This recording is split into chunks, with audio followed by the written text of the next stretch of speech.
Hi, everybody. I am so thrilled to be here with Dr. Sarah Wolf, who is an assistant professor of Talmud and Rabbinics at the Jewish Theological Seminary. And most important for us, she is our scholar in residence for our upcoming Scholar in Residence weekend, March 25th to 26th. And we are so excited, Sarah, to welcome you to our synagogue in a few weeks. I am very excited to come and teach. So you're going to be giving 3 talks and also engaging with us in other ways over the weekend on different topics, all connected to a book project that you're working on around emotion in Jewish law. So I was wondering if you could tell us a little bit about that project and how some of these talks are going to fit together. I would love to. Yeah. So I am working on a book project that explores emotions as legal categories in rabbinic literature. So the Mishnah, the Talmud, other such works.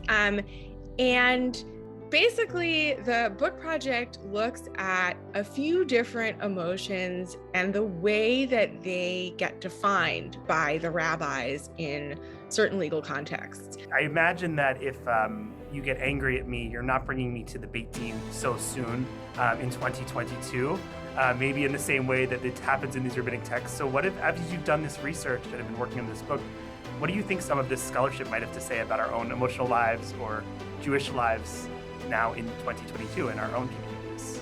Yeah, so, I think one of the really interesting things about rabbinic legal texts that talk about emotions is that they're talking about emotions not just in the context of an individual, but in the life of a community.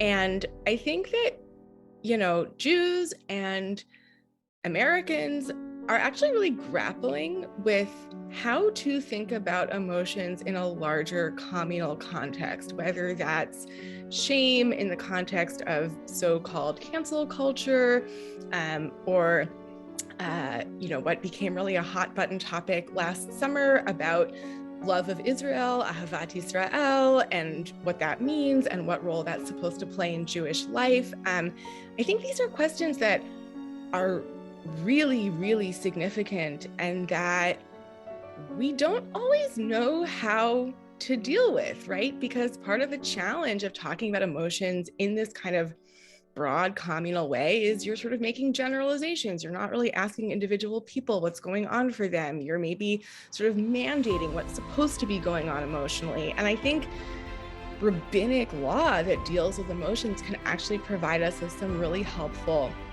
tools, not necessarily in terms of, the exact legal recourses that they imagine, but just in terms of the way they're framing these discussions and really putting emotions at the center and explicitly saying, yes, we actually have to figure out what it means to talk about these emotions, to mandate them, what happens when the law doesn't quite get it right.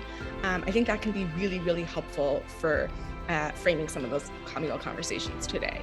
Well, Dr. Wolf, thank you so much for speaking with me today, and we are so looking forward to having you on March 25th and 26th. And I'm just going to encourage people to look down at the description in this video or in the Facebook comments or wherever you're watching this for the full schedule of the weekend, including Kabbalat Shabbat and a lecture and a dinner and some programming on Shabbat morning and then Shabbat. And then in the evening, we're going to end with Havdalah and one more talk by Sarah.